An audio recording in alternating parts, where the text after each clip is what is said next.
Hello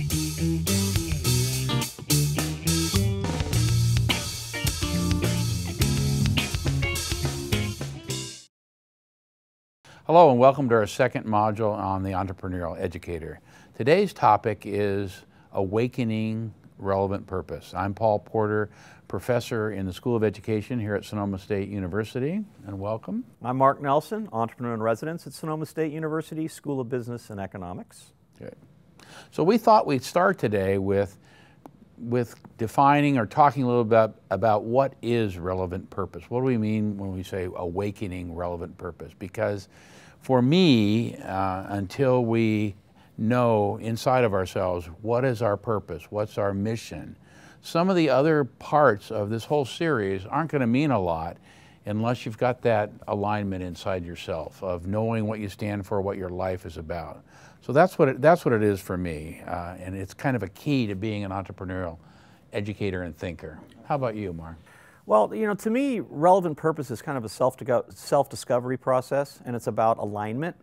But first and foremost, I think with young people, what we're trying to do, as we alluded to in the brief overview session, was try to do some self-discovery, try to find out really what makes people tick, and then create learning environments that allow those people to expand, explode, fertilize, cultivate, and then hopefully harvest. Because if people can really harness those internal passions, they will want to learn. And so part of it to me is unleashing, other parts is identifying, the other part is nurturing, and then I think finally we want to really create alignment between what's going on inside of a human being and what's the external reality. To me, that's what relevant purpose is all about. What do you mean by external reality? Well, it could be when you're younger, if you find yourself liking to collaborate and working in teams as much as playing, it could be playing a sport. So what do you mean by alignment from within or with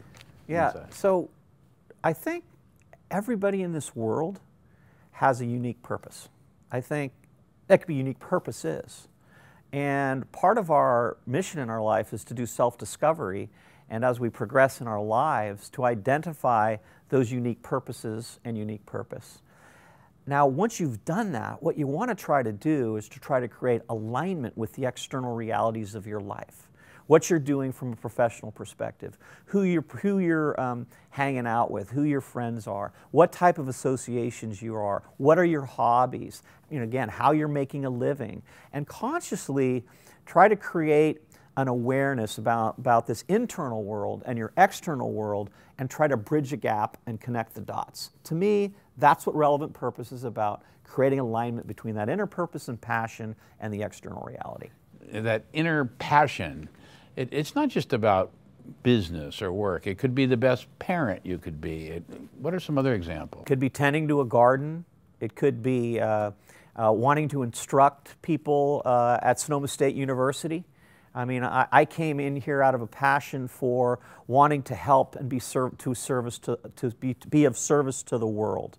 To me, that's critical, and this is a great tool. It's a great avenue to do that. I was fortunate in my prior life and actually in my existing life to do pretty well in the business world, and now I'm able to take some of those experiences, navigate into a new world, connect new dots, create new alignments so that I can be a better person and hopefully be a better service to people like you and to educators in the world and to myself and others. If I love making the best comfort food in the world, or if I love, I don't know, coaching people, how do I align that with what's out there? Well, and I think that's one of the things that we're going to need to distill over the course of time. But initially my thinking is to try to break down passions and purposes into attributes. Frequently, you know, when you're younger, you say, I want to be a fireman, or I want to be an actor, or I want to be a doctor. And what I would say is, okay, well, what are the attributes about being an actor or an actress that are exciting to you? Maybe it's being in front of others. Maybe it's getting emotional response to what you're doing. Maybe it's working in a team collaborative environment. Maybe it's part planning and part spontaneity. And then I would say to myself, well, you know what? Maybe that's also a salesperson. or something else. So as we break down these attributes, we create opportunities to connect our internal realities with our external lives. And by the way, our external lives. And by the way, it's not just about finance. It can be about, again, the hobbies we decide we're going to participate in, the associations and not-for-profits and philanthropic endeavors that we're going to participate in, the relationships that we're going to have with a myriad of people. So it's more than just, I'm going to go out and survey the job market. No, it's actually much more than that. And we'll talk about this later on. It's about trying to build a life portfolio so that you've got balance amongst all of these different elements in your life. It seems to me that as you're doing this, you're going to have to keep, I think a term you use, reinventing yourself. Oh my God.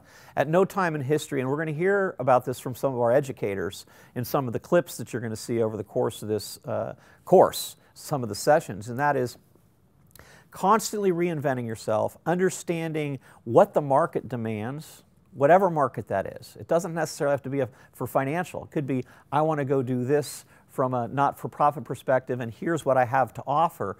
It's about building these ongoing tools and experiences so that you have some level of relevance towards any directional area you may want to be going. I think another thing we've talked about is, in this whole thinking process, money as a trap. Oh, well, you know, as I alluded to in the prior session, so many people believe that you need to delineate between your inner purposes and passions and the external realities that you're trying to pursue. And so often we see people that are pursuing things, a profession, just for the money. And many people I know, in fact, I might even put myself into that category at one point in time in my career where I stayed in situations or I did things because the money was so good. Well, what happens is that over the course of time, you develop some levels of internal bankruptcy, maybe spiritual bankruptcy or intellectual bankruptcy. So again, you want to be looking at these things holistically and not just as it relates to, I want to do this to go make a whole bunch of money. Nothing wrong with making a whole bunch of money, by the way, at all. But you want to do it in a way that is creating an abundance internally, intrinsically, so that you're building wealth simultaneously as well as building external wealth. This really reminds me of the work of Daniel Pink, who has written several books, and particularly his book on drive. He talks about in motivation there being three main keys to motivation, and one of those is purpose. And I have a quote from Pink, and Pink says, people who perform at high levels in the service of some greater objective can achieve even more. The most deeply motivated people, not to mention those who are most productive and satisfied, hitch their desires to a cause larger than themselves. So I think what Pink is saying is, if we really want to have productive workplaces, productive people, people who keep reaching their potential, they have to find the sense of purpose within themselves. It's the key to all the other steps, the key to mastery, the key to productivity, etc. I have one more quote here, a quote from McDonald's executive, also from Pink's book, from Matt Lederhausen. He says, I believe wholeheartedly that a new form of capitalism is emerging. More stakeholders want their businesses to have a purpose bigger than their product. You know, Daniel Pink talks about some incredible things, and in one of his books he talks about the migration from being a left brain society to a right brain society, really a whole brain society, and really touches on a lot of the concepts in a different way that we're talking about here, which is basically being entrepreneurial, being creative, and using those things in totality to become a complete person. And when you talk about some of the quotes here related to service, you know, to me there's four things that people are really looking for related to relevance. First of all, one, they want to be individually viable and vital. Two, they want to continue a personal growth pattern, lifelong learning. They want to be, you know, relevant to themselves in a future time period. Three, they want to be relevant to others. You know, they want to be relevant to others in the world. And then finally, they want to be relevant to the world. They want to be, as this person stated, the McDonald's guy and Daniel Pink, of service to the world. That to me is absolutely critical. what you really need to understand is something that we've talked about called the river, and really the river is the world, and the world has circumstance. The world is an environment, and there are certain things that our world has, the river, that we have no control over. We don't have control over the ebbs and the tides and the flows and the levels and how chaotic a river can get at any point in time, or when it's serene. But what we do have control over is our oars, the vessel that we're developing in order to navigate that river. And in navigating that river, we have to understand when it may be time to row over to the side of the shore, take a look, map out where we want to go down the river, map out the course that we're going to take so that we don't capsize. We don't want to row upriver. You know, sometimes we want to hold back on the oars, other times we got to pedal hard. Same thing in life. And to me, a victim doesn't feel like they have oars in their hands. They just think the river is what it's going to be and they can't do anything about it. Well, it's a dance, right? I mean, the reality is that the world is a beautiful place, and if you look at everything as an obstacle, as if you're a victim, then you're not going to progress. In fact, I would argue that in this day and age, the greatest challenge it can bring is when obstacles are there, because then you get an opportunity to really test yourself. You get an opportunity to really dig deep inside, do some self-discovery. As you and I know, we've got a few laps around the track, right? And the times you fall, the times you suffer, the times you have a little pain are the greatest learning environments. And so to me, get in the river, understand that you got a vessel, and don't be a victim. In psychology or in education, we often call that owning. When people, the difference between owning your own life, owning what you want, owning your own responsibility, versus waiting for someone else, blaming, externalizing, is I think kind of what you're talking about. Yeah, and if waking up every day and having a good attitude and saying, what challenge is going to be before me that I'm going to get a chance to overcome. Yeah, you use a term too, setting your own agenda.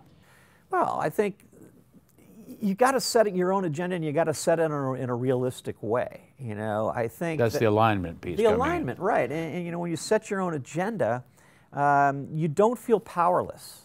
But I think if you're smart, you set an agenda that is understanding that there's a purpose inside of you, there's a real world out there, and the agenda's got to be about trying to create alignment between those two things with the appropriate attitude. Again, not everything's an obstacle, but most things are an opportunity. And if it's too big of an obstacle, get out of the way of it. Or flow with it. Or flow with it. I hope everyone out there gets the concept that this is about thinking differently. It's not behaving about differently. And behaving differently. Yeah. Not about just becoming an entrepreneur. No, absolutely not. And we want this movement to start early. We want this way of thinking to be taught in our schools much earlier, so it becomes more ingrained in the inquiry process, in risk-taking, and all that kind of stuff. Well, and I think, it's interesting, and we touched on this probably indirectly in the session, and that is, so frequently young people get defined by their environment at a very early age. I mean, people are asking them questions like, what do you want to be when you grow up? And, you're extrovert or you're introvert, or you're an athlete or an artist, and blah, blah, blah, blah, blah. And the reality is you start pigeonholing kids' brains.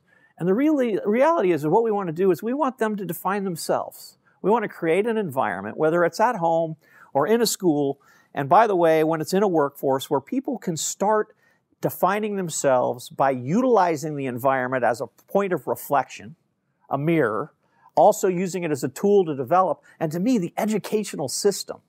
You've got an attentive, hopefully attentive, audience every single day, 9 months, 10 months out of the year, with these young people. Let's make it fun for them. Let's let them do some exploring. Let's let them unleash their inner selves and make a difference in the world.